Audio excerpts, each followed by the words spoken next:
Hello नमस्कार साथियों, स्वागत है एक बार फिर से आपका अपने शिक्षा आलोक यूट्यूब चैनल पर। दोस्तों, आज की इस वीडियो में हम बात करने जा रहे हैं कि चतुर्थ श्रेणी भर्ती में नॉर्मलाइजेशन किस प्रकार होगा, यानी कि इस बार किस शिफ्ट को फायदा होगा और किस शिफ्ट को जो है नुकसान होने वाला है।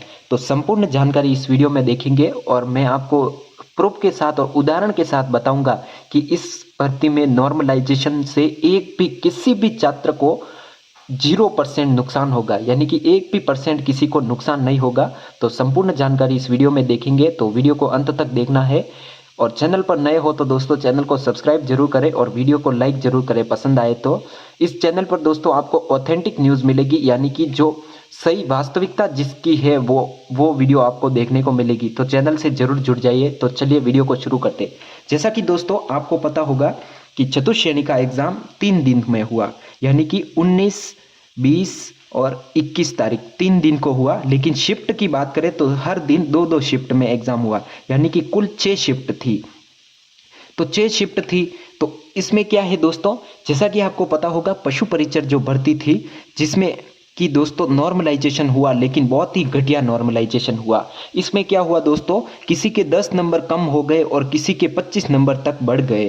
तो ऐसा इस बार नहीं हो, इसलिए विभाग ने जो है एक अच्छा फॉर्मूला इस बार जो है Z+ जो अलग फॉर्मूला है वो इस्तेमाल करेंगे। लेकिन उससे भी अच्छी बात ये है कि जो जब वैकेंसी आई थी दोस्तों, तभी सरकार ने यानी कि विभाग ने बोल दिया था कि इस बार हम जो जितनी भी शिफ्ट है, जैसे कि मान लो इसमें 6 शिफ्ट थी, तो 6 शिफ्ट में जितने भी पद है, यानी कि 53,000 के लगभग पद है टोटल। तो 53,000 पद को इन 6 शिफ्टों में अलग अलग बांटेंगे, यानी कि 53,000 में 6 का भाग देंगे और प्रत्येक शिफ्ट में समान पद देंगे। मैं आपको इसे उदाहरण से बता दूंगा। जैसे टीएसपी की बात करें तो टीएसपी में 5,000 पद थे, तो इन 5,000 पद को 6 शिफ्ट में बांट देंगे, जिससे क्या होगा कि सभी शिफ्ट से समान बच्चे निकलेंगे। अब मैं एक आपको उदाहरण से समझाता हूं कि इस बार नुकसान क्यों नहीं होगा।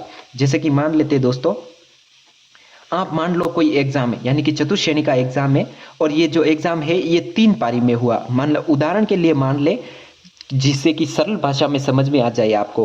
पहली शिफ्ट, दूसरी शिफ्ट और तीसरी शिफ्ट, तीनों शिफ्ट में दोस्तों 50-50 बच्चे थे।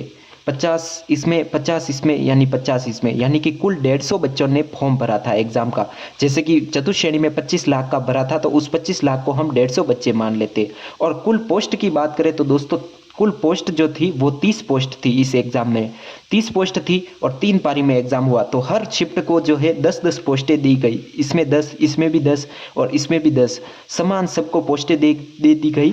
अब क्या हुआ दोस्तों, जो पहली शिफ्ट थी उसमें जो टॉप के 10 बच्चे जिनका सिलेक्शन होगा, क्योंकि 10 ही पोस्ट है तो जिन्होंने टॉप किया उनका 10 का सिलेक्शन होगा। उन 10 के नंबर आ रहे, मान लो कि 10 नंबर का पेपर था, उदाहरण के लिए 10 नंबर का पेपर था, तो उन टॉप के जो बंदे हैं उनके नंबर आ रहे 9 नंबर, यानी कि उनके 10 बच्चों के 10 में से 9 नंबर आ रहे, तो उन 9 का जो है सिलेक्शन होगा।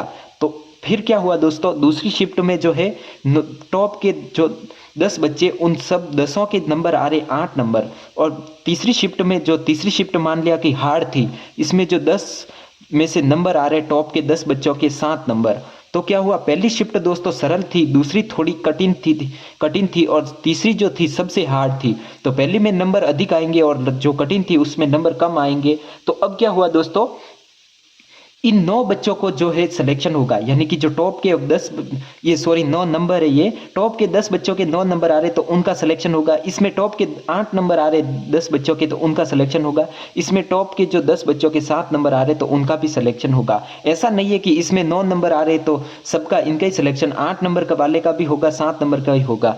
ऐसा क्यों होगा दोस्तों, अब इनकी कट ऑफ निकलेगी, यानी कि कट ऑफ तो है दोस्तों एक ही निकलती है, इन तीनों के नंबर तो अलग अलग है। अगर कट ऑफ निकाले तो हर शिफ्ट की अलग अलग कट ऑफ निकलती है। अगर अलग अलग नॉर्मलाइजेशन नहीं करे तो सब शिफ्ट की अलग अलग कट ऑफ निकालनी पड़ती है। इसलिए दोस्तों एक कट ऑफ निकालने के लिए नॉर्मलाइजेशन होगा। तो नॉर्मलाइजेशन कैसे होगा, इन टॉप के 9 बच्चों की 10 बच्चों के 9 नंबर आ रहे तो उन सब के एक एक नंबर कम कर दिया जाएगा, यानी कि पहले 10 के जिनके 9 आ रहे थे उन्हीं 10 के अब 8 आएंगे। और इसमें पहले से 8 है, यानी औसत नंबर है, तो इसमें एक भी नंबर कम नहीं होगा। और इस शिफ्ट में 7 ही आ रहे 10 बच्चों के नंबर, तो इसमें 8 कर दिया जाएगा, यानी कि तीनों में जो नॉर्मलाइजेशन होकर के 8-8 नंबर आ जाएंगे, तो इसमें से भी 10 बच्चे जिनके 9 आ रहे थे उनके 8 कर दिए, अगर उनके 9 भी रखते तो भी उनका ही सिलेक्शन हो रहा है, और उनके 8 कर दिए तो भी उनका ही सिलेक्शन हो रहा है। इसमें भी टॉप के 8-10 बच्चे जो है उनके 8 नंबर आ रहे हैं और अभी भी 8 ही है। इनमें जो टॉप के 7 नंबर आ रहे थे जिनके उनके ही 8 कर दिया तो वो उनका ही सिलेक्शन हो रहा है। जिनके 7 आ रहे थे उनके 8 कर दिए तो उनका ही सिलेक्शन होगा। तो इससे क्या होगा, अब जो मेरिट निकलेगी 10 में से नंबर में से कट ऑफ जो जाएगी वो 8 जाएगी। तो इसलिए जो है चतुर्थ श्रेणी का नॉर्मलाइजेशन हो रहा है। यानी कि नॉर्मलाइजेशन से जो नुकसान किसी को नहीं है। हर शिफ्ट में पहले से ही पद बांट दिए सरकार ने कि इस शिफ्ट में इतने पद है, दूसरी में भी उतने ही, तीसरी में भी उतने ही, चौथी में भी उतने ही, पांचवी में भी उतने ही और छठी में भी उतने ही।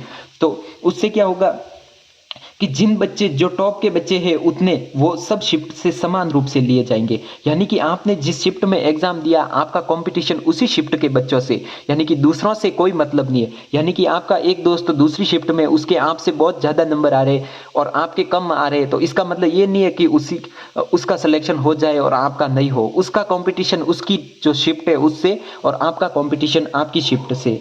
तो दोस्तों ये नॉर्मलाइजेशन की प्रक्रिया आपको संपूर्ण समझ में आ गई होगी। तो अब आपको क्या करना है दोस्तों, आपके नंबर कितने आ रहे, आपके नंबर, आपकी कैटेगरी और आपकी शिफ्ट कौन सी है वो मुझे कमेंट में बताना। यानी कि आपके कितने नंबर आ रहे हैं और किस दिन एग्जाम था और कैटेगरी कौन सी है, ये आपको चैनल को सब्सक्राइब करके आप कमेंट करोगे तो मैं आपको जवाब दे दूंगा। और दोस्तों जो चैनल को सब्सक्राइब करके कमेंट करेगा उसी का हम जवाब दे पाएंगे। तो चैनल को अभी सब्सक्राइब कर देवे और वीडियो पसंद आई हो तो एक लाइक और वीडियो को शेयर जरूर करें।